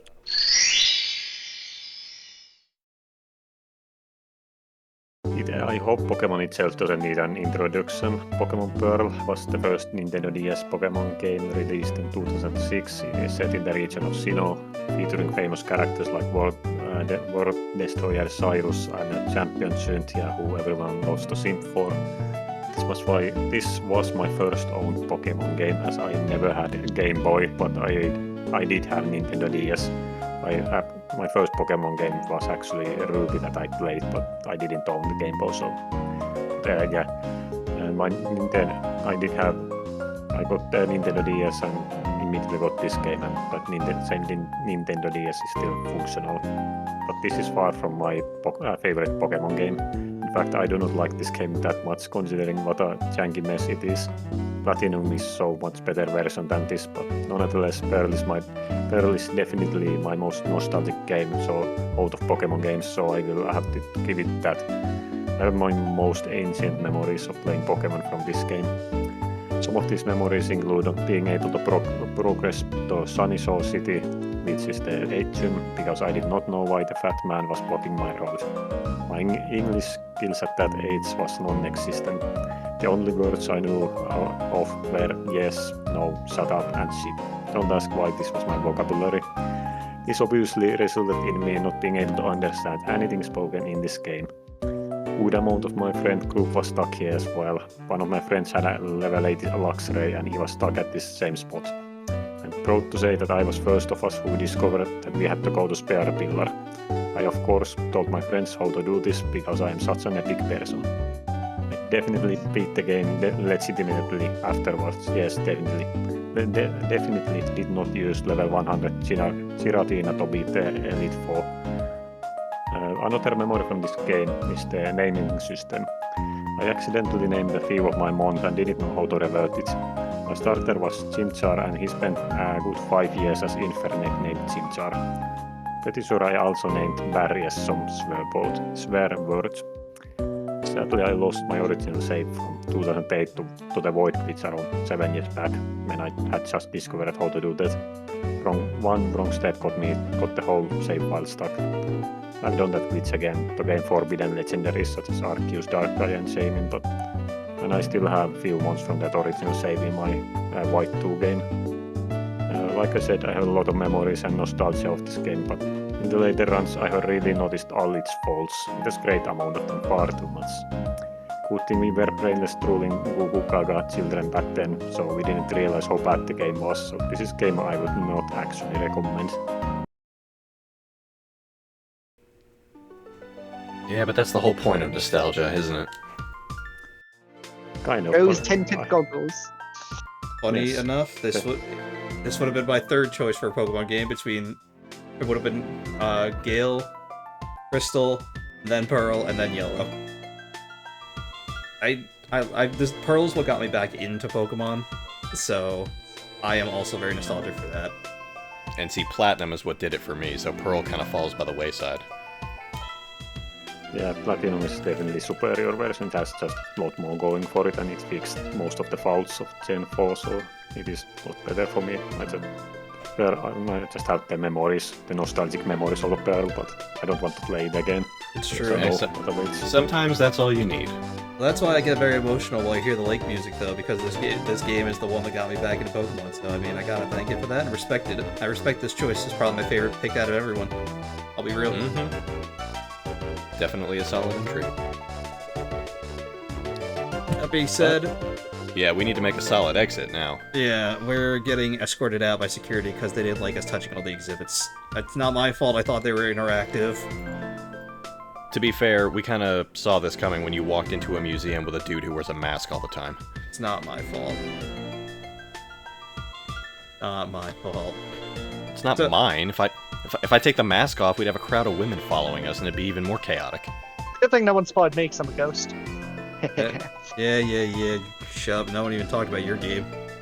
Must be nice. Anyway, time to rank.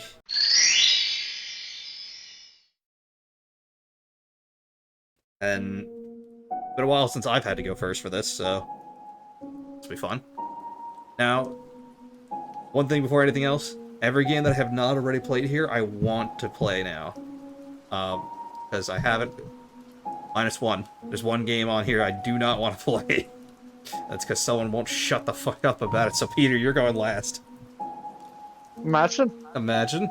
I do really want to play Vice City. I've heard good things. Midtown Madness sounds nice and relaxing, and it actually made me smile just looking at the screenshot images. Sword Art, I'm so goddamn tired of hearing about. Alright, let's talk about Mass Effect. I should stop appeasing to you, because you don't appease to me either. But, Rayman 2, I've heard really good things about. I eventually will play it, probably sooner than later. Because I want a better taste of Rayman after that first game, because that first game just hurt my soul. And It's a good palate cleanser. And Chivalry, unfortunately, I cannot play anymore, from at least the original, from what you've told me. You can still play. There's like community servers, so the game's still alive. But Okay, so if I wanted to, I could go out of my way and set it up. So, but it looks fun. It looks fun, but it definitely is something I want to play with friends. So if I don't have friends to play with, I can't play with it. hello. Yeah, it's really just. I don't know. I like your choices. I don't like them as much as the other guys, but I really do want to play every other game there except for SWTOR. That being said, I'm a little torn here, but I think I know how I'm going to do this. So, Chris, you're getting second here. Love Mario 64, obviously. Dino Crisis 2, I liked 1. I had some problems with it here and there, so I'm hoping 2 will be better. But until I actually play it myself, it'll be hard to say. Red, like I said, love those old games, so that actually makes me happy. No matter how bad they actually are, they're still good to me. Majora's Mask, love that game. I don't have to say anything about that, or I've said it every time. And Forbidden Memories, I don't like grinding in it, but I like Forbidden Memories. Whereas Barma had reintroduced some memories to me, he really sealed it with Pokemon Pearl, honestly. That was a solid entry, yeah. Since that's what made me like Pokemon again. Yeah, like if I'm gonna lose the gold to anybody in your picks, I'd rather it be Barma. He had a lot of good ones. Spore has always been fun to watch for me. I've seen plenty of Let's Plays of it, and it kind of for some reason, it always reminds me of my brother's favorite game as a kid, Spectrobes. I don't know why. It's probably just because the names are somewhat similar in the beginning of the sp sound, so for some reason that does that for me. But it always just looked fun. I've really recently been wanting to play it, so you kind of got that accidentally with me. Burnout, I hadn't thought about in a while, but I remembered how much fun I had when I did play it. Gran Turismo just sounds fun. Like I said before, it reminds me of arcade racing games, which I've always enjoyed. And then Slide 2, like I said, I prefer the first game, but 2 was fun. It was good. So that's why you got first for me. Well, Peter, your turn. Barma. Hey, welcome to the bottom today. So, Slide 2, I respect it. One day, TM. I'll get around to it. One day, TM. Gran Turismo 3 and Burnout Takedown, literally both, I noticed it as crickets from me. That's all I can tell you on that. Spore, Even though you like respectable. Midbone. Yes, doesn't mean I've played the ones that you've played. Respectable, Yes. but with Spore, but I have nostalgia for the DS version, as I mentioned, but the core game not as much, but I'll give you half a point. And Pokemon Pearl, despite your attempt to appeal to my Gen 4 nostalgia, it's the best of your list, but not enough to carry compared to other people's lists. Nothing personal could. Very sad. Yeah. So, enjoy the bottom of the list. Chris, enjoy being in the middle again. Moon game. Of course. Enough said there. Red's respectable for what it used to be, but I'm not blind to Gen 1's many flaws. It's not aged well, and it's not getting you anything beyond what it led to. Really don't think it's aged that poorly, but neither here nor there. It's your ranking. I personally miss Fat Pikachu. Yeah, same. Anyway, Hashtag Thickachu, bring him back. I have a chunky Pikachu plush from the olden days. Ah, Pikachub. I love it. Dino Crisis 2, one day, soon, TM. Yu-Gi-Oh! Forbidden Memories, not my Yu-Gi-Oh! Game, but you get some card game points from me, 0.5. And Mary, no. I don't know what your deal against Mario is, but, whatever. No. Well, don't complain too much, because that puts you at the top of my list. Yeah. So, Animal Crossing, it's fine, I respect it. I don't have any attachment to the franchise beyond vague knowledge of it, but fair. Pokemon XD Gale of Darkness, Shadow Lugia's based. You winning a lot of points there from me. Great game. Shadow the Hedgehog, obviously a mean win. You already know I like Shadow a lot, so this pick wins out for me. Battlefront 2, honestly, peak your list. A peak Star Wars game. Nostalgia. Who would have thought the guy that loves the sci-fi genre games loves the Star Wars sci-fi genre game? Well, man, if you had picked, the Battlefront 2, I'd be like, yeah, I like that game, but it wouldn't have been, as high. Battlefront 2 Classic, though, I could play that for all time and be happy. Well, I mean, it's just vastly superior. There's so much of it. It's really just a very good game. And Kirby's cool. Not much to say on it, but Kirby. Kirby was for he's me a and no noob. one else. Kirby was for me. Yeah, I respect him. All right, Yeah, Chris, that's it. up to you. All right. Then I am going to rank based upon what this list was supposed to be about. And to that end, unfortunately, Peter have a bronze medal. Abs. Now, you opened strong. You opened ridiculously strong with Vice City because that is a game with which I myself have fond memories. My first GTA, a lot of laughs behind it between me and my siblings, and probably at least a couple dozen of my parents' gray hairs when I was younger is attested to this series and specifically this game. But Midtown Madness, I never particularly played. Star Wars Old Republic, you said that one was 2014, so now you're getting into like times when I was out of high school and therefore like kind of was out of that nostalgic phase. Rayman I never really touched, and Chivalry was another like kind of early modern title. So unfortunately, from a nostalgia perspective, it's winning very, very few points. Real. Going back over to the silver, we're gonna go Barma. Yay. So Sly 2, while I have not played it, I do remember where I was adjacent when it came out, so, you know, that general time period, and I've been told just again and again that it's a thief game, and, like, with my personality and my gameplay preferences, I would love the series. Gran Turismo, mainly the anecdote that you wove about your dad playing it first and then you taking it up later was very reminiscent of my experience with Mario 64, so on a personal nostalgic level, it spoke to me. Burnout and Spore, I've seen videos of Burnout and Spore for that matter. Both of them look super just ridiculous and fun. And Pokemon Pearl, just solid entry. Like, yes, like, not sure I'd recommend the game, but it's okay, Barma. You take the silver medal and you just know that Mindy can't hurt you anymore. She's gone. She's gone, buddy. Oh god. What a way to work that joke back in. Which, of course, at the top with the gold medal, you can kindly stand beside Super Mario 64 on this gold pedestal here, is Doc. Pretty much every single game on your list is one that I have both played when I was younger and have fond memories of. The only one where it's kind of a gray area is Wild World, wherein in my brain I sub the OG Animal Crossing. But XD Gale of Darkness, just solid Pokemon game. I agree with Peter. Shadow Lugia was amazing, and it's a crime against humanity that the shiny Lugia doesn't look like that. Shadow the Hedgehog, I remember in the months leading up to that game's release, I, like, every time the ad came on the TV, I was, like, glued to the screen thinking it was the most awesome thing that I'd ever friggin' seen, and then when the game came out, like, just soundtrack, friggin' edgy gameplay and characters, like, it was everything I wanted and more. We joke about how edgy the times were back then, but it was effective. It really was. Battlefront 2, like I said, that was one of like the big three that me and my friend James played all the time, so I have many hours logged into that game somewhere on a memory card that hopefully still exists, I don't know. But definitely a good times of like my later teenage years. This game really defined that time period. And Kirby 64 was fun, what little I played of it, and it, like, hearing you describe it brought me back to a time when I did go to Blockbuster, like, every other week with my parents and, like, rented a new game and just tried out a bunch of random stuff and kind of pieced together what my gameplay preferences were back then. Not to even bring out the mini games of that. It only had 3, but they were fun. And Wild World, by the way, is more or less the same as the original, just a little bit more. So. Yeah, that's what everybody said, because I played the original, and Wild World completely passed me by. My younger cousin actually played it like in lieu of me, and like asked me for like assistance and stuff, like fishing and everything, and I didn't hop on again until City Folk.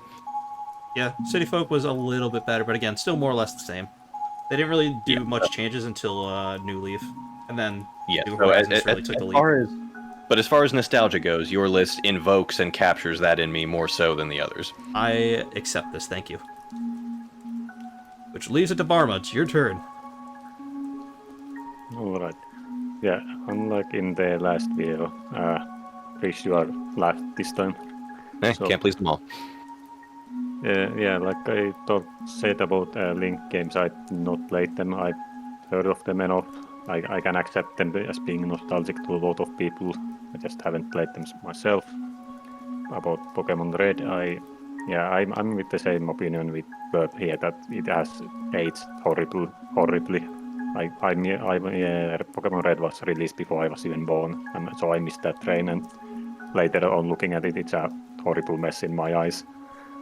So, and then there's the Dino Crisis 2 that I have never heard of, which doesn't. Well, I can't say much about it then. Yu-Gi-Oh! My only Yu-Gi-Oh! Experience released the whole children's show they showed like 20 years ago. Yeah, I don't remember much else. I just remember all the cards and all the cards dying or the monsters dying. That's about it. Super Mario is a good pick. I myself have not played 64. I have played with all the, not all the, bit newer versions of Mario games. Mainly the Galaxy, Super Mario Galaxy ones on the Wii. And the Olympic games, they are decent enough, good enough. And I'm not blind Mario hater like Burp. That's fine. Yeah, I figured Yeah. with the age disparity, I wouldn't really be appealing to too many people's tastes here. Yes. Yeah, that definitely sold for me in this list at least. Yes, moving on. And next up is Burp. Hi. Yes, Grand Theft Auto Vice City here. You just missed the mark with it. Should have picked Andreas. That would No, be I'm better. not a normie. Yeah, I know. So, well, Midtown Madness 2, that sounds like a funny arcade game where you just drive around. Sounds appealing. Like something I would have probably played as a kid if I put my hands on it. Then Spotor, yeah, you know that I disagree that I cannot hold it as nostalgic. It's far too, well, not too new game, but I just because I played it for 10 years straight now, I just can't see the nostalgia in it. In it. Rayman, in it, funny British joke, yes. Rayman, like I said, I played one of the Rayman games, probably one of the Rabbit ones on Wii.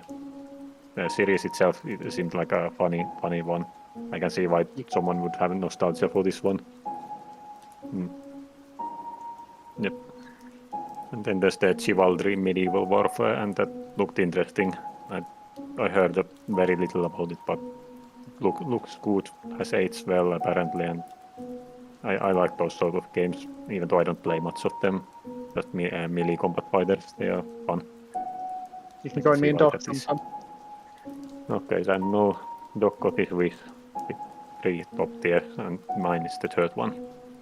So this was kind of difficult choice between Burp and Doc, honestly, but Doc won it in the end. Animal Crossing, I don't have too much to say about it. It's there for me. I know it's an old game series. I can see nostalgia, why it would be a thing. Pokemon XD, Gale of Darkness, I'm myself more like the 3D title of Revolution more. Pokemon Battle Revolution, yes. But I can appreciate all of the early 3D titles of Pokemon. They were very good and very excellent for their time. So I can appreciate that a lot. Shadow the Hedgehog, I'm not a Sonic fan myself, but if I had to pick character from Sonic, that would be my favorite. It would probably be Shadow. I have made a lot of jokes about Yes. Shadow anyway. And then Battlefront 2, which was definitely greatest pick in this list. I almost chose it myself. I was considering, but I imagined it would be stolen by someone. Because it is pretty universal game. It is very great game. I have a lot of hours in it, still play it sometimes. Very excellent game and very fun memories, very nostalgic. Really glad I stole this for you by accident, Chris. Yeah, would have might have set me up a bracket. Yeah, I don't have much to say about Kirby old game series. I can see why you would have nostalgia for it. Yeah, you Not, can really not see a game series where for me. you can really see where like my age group is, where I was like really growing up as a kid. Like Kirby 64 is when I was a young kid, and then like most of my growing life was GameCube. Yes, and then 360 later when I was a teenager. I didn't consider any of those because I don't think anyone likes Call of Duty here. I mean, yeah, you wouldn't be earning any points from me with that one. Yeah, I know. So that one was a tactical keep off. Like I wanna put this on the record. I really like Call of Duty World at War and Modern Warfare 2. Want to put that out there. World at War is good. I like that one as well. At least one person like the newer appreciates it. ones. Thank you. I appreciate it. I'm just bad at it, so I don't play it very often. I wouldn't say I'm an expert either, but regardless, everyone is ranked now. We'll have any extra comments afterwards. And this time I did my math correctly. I was careful this time, but I also have one less person to calculate for, so. In last place, Peter, we gotta get you in on a Pokemon video. You need to get a win under here, buddy. I'm feeling bad for you lately. This is fine. To be fair, I really did. For me, my favorite thing on your list was Midtown Madness. I really want to play that. It's good. You can. It's a kind of like a hassle to set up with the compatibility patches and all, but it's worth. I gotta look into Chivalry.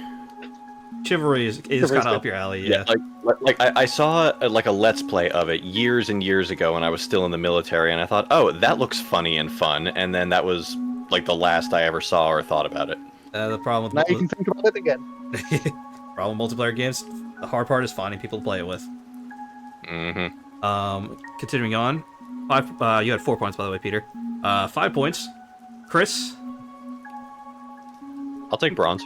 Yeah, not bad. I really don't think Pokemon Red.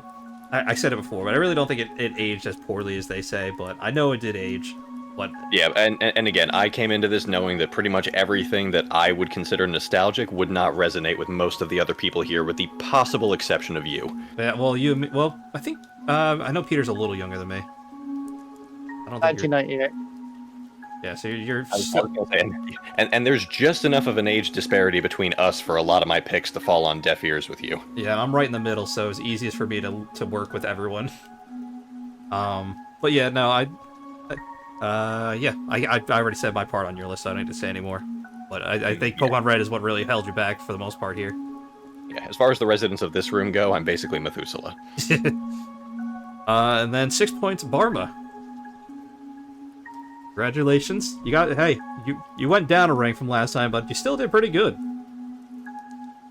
I think the Pokemon Pearl really boosted you overall, but for me, you kind of were doing already pretty good with Gran Turismo and Burnout, making me remember things. They are good games. They are. You will see them on my channel eventually, or I will stream them, which will, in that case, end up on my channel eventually. And in first place with a sweep, it's been a little while since we had anyone sweep. I'm glad it's me that gets to do it with 9 points. Good job, me. Look at your list. It's better than everyone else's, clearly. That's why you got 9 points. Well, good. Since you enjoy sweeping so much, this museum is a fucking mess. Why don't you set about cleaning it? I quit. I'm going home, taking my trophy and stealing from the museum. And I'm Oh shit, what do we do now? Find the goddamn cat. I don't know where the cat went. Quick, fill your pockets and run! Alright. I'm just gonna walk through this wall. Bye. As we shoplift. Well, I guess steal. Whatever. Same thing, I guess. We'll see you guys later. Tell us if you find the cat.